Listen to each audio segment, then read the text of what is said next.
Hello.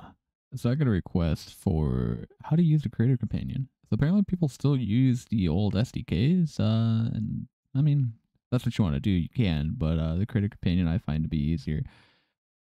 So we're going to be using God Revenger 2 today, and all you're going to really do is set up your project name, your project location, and then you're going to go hit avatar project and then create. And that'll start opening up Unity. You'll end up going to this page first. You'll see you have the resolver tool, the base, and then avatars, and you have all these extra add-ons. I believe Revenger has audio link, so you can just add that in, and I tend to add the gesture manager in there as well. And then you're going to open project. And then because I've selected all of these, it'll start importing those automatically. So I won't have to worry about dropping and dragging an SDK once the Unity project is open. So as Unity is opening, it's importing those packages. Once this is done importing, I will see you guys in Unity.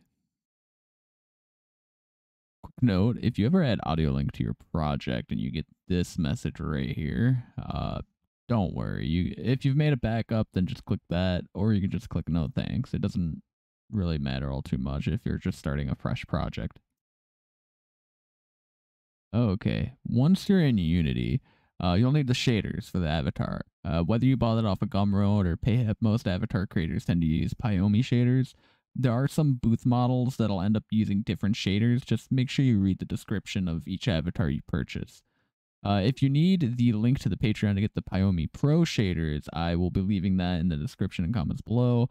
There's also the Toon version, which you can get from GitHub, which I'll also leave a link to if you need it. Once you have your shader of choice downloaded, it's kind of just as simple as drop and drag. I'm going to be using Pro. I'm going to drop that down into there. Might take a second. You'll get this screen. Important step here, when you're importing your shaders, sometimes they like to break, so I would highly suggest going through and making sure that you have this little green new symbol here, and none of them read as yellow or red, because that might mean something went wrong while trying to import them or unpack them. So just quickly scroll through here. Doesn't seem like I have any errors, and I'm good to go. Okay, so once you get your shaders imported, there are some other important steps that might need to be had before you can actually add the avatar to the scene. Some avatar creators like Godful will give you a little instruction or readme doc to go through and tell you like, hey, import this version of Pyomi Pro or Pyomi Toon, and then make sure you do the final IK stub package before you grab the avatar package and insert it. So that's what we're going to do. We're going to grab that and then just throw it in there to the assets. Again, when you're up or importing something, make sure you check that all of these are green. Now that I have my shaders and the final IK stub imported into the assets bin, I can finally take God Revenger, grab that file, and then just drag it down into the assets. I believe you can also just double click on these as well, and it'll try to import it into Unity. I had a bit of a hiccup there, but I'm back. I dropped and dragged God Revenger into the assets tab down there. And again, like the previous times, I'm just going to go through the list and make sure nothing is out of order. And then I will see you when this is done importing. So once you get all your packages installed, your plugins, your shaders, and whatever avatar you may choose to upload, you'll end up on a screen similar to mine. And if you go to the avatar itself in the assets, you'll be able to find a Unity symbol. Typically, it'll say open me or the avatar's name. If you double click on that, it should open the scene in Unity and place you on a similar scene as to what I'm looking at. This will show you all the different versions of the avatar that the creator made, whether it be a TPS, DPS, an EX, or an original color, reskin, or whatever. Then you'll end up at this scene, and from there, you'll just need to go ahead and log into the SDK. If you don't have the SDK like I do over here, it's simple. You can go up to the top of the screen up here next to Tools. You'll see VRChat SDK, and then Show Control Panel. Once you are signed into the SDK, you'll be able to go over to the Builder section, and you'll have all of the avatars that you currently have in scene on this tab right here. From there, you can pick any of the avatars you want to upload. For me, I'm just going to pick the top one, and I have a scary red sign. a simple fix. It has an auto fix button, so it's not too hard to deal with. Sometimes they'll have a select, and you'll have to actually go and figure out what the error code is and try to disable or fix whatever the problem might be. For me, I can just click auto fix, and it's gone, and now I'm able to build from here. I hard cut that one a little early, my bad.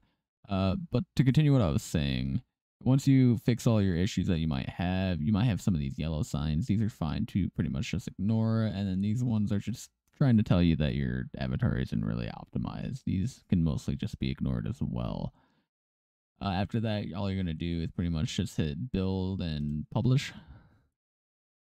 And you might get some warning signs that pop up. Let's see if I get any. They'll tell me about like shaders aren't locked. Just go ahead and lock shaders, or something isn't optimized and it wants to auto optimize it for you. Just go ahead and just click OK to them. Okay, once your shaders are compiled and everything's compressed and locked down and ready to go, you'll be able to name your avatar. We'll just call this one Revenger. You can add a description. I'm going to add a description real quick. Blah, blah, blah. Here's an important step. Don't ever make it public. That's bad. If you buy an avatar, you're supposed to make it private. So make sure it's clicked private. By default, it should be private, but just in case, mark it private. And then you can click that, and you can hit upload. Quick little side note. If you ever have like an added picture you wanted to do for the portrait of the upload, the simplest thing to do would go over here to the hierarchy, hit 3D object, and then you could create a cube, right? And then go ahead and just zero out the position. And then you can like maybe drag it over the avatar or wherever the VR chat cam may be facing. And if you don't have it facing in the right position, or it's too far or too close, you can simply, if it's not shown here directly, you can just click gizmos to show them all. Mine, it seems to be over there. I'm just going to back up here for a second. We're going to, I don't know what's going on. There we go. Move it into position, right? Get it right up against there. Then I could drag a photo onto the cube like so.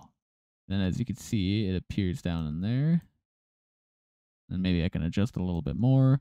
Go back over to game, and there it is. One last thing. So if you ever get an error after it uploads, like can't save blueprint or something along that regards, you're going to have to go and find the avatar that you tried to upload in the hierarchy. For me, it was the top one right here. As you can see, it has a blueprint ID right here. This sometimes might be down further, but for me, it's right here. And to fix that error, it is simple as just clicking detach. And then when you try to upload, it'll make a new blueprint for the avatar, and then you'll be able to upload it. And it should just clear the error.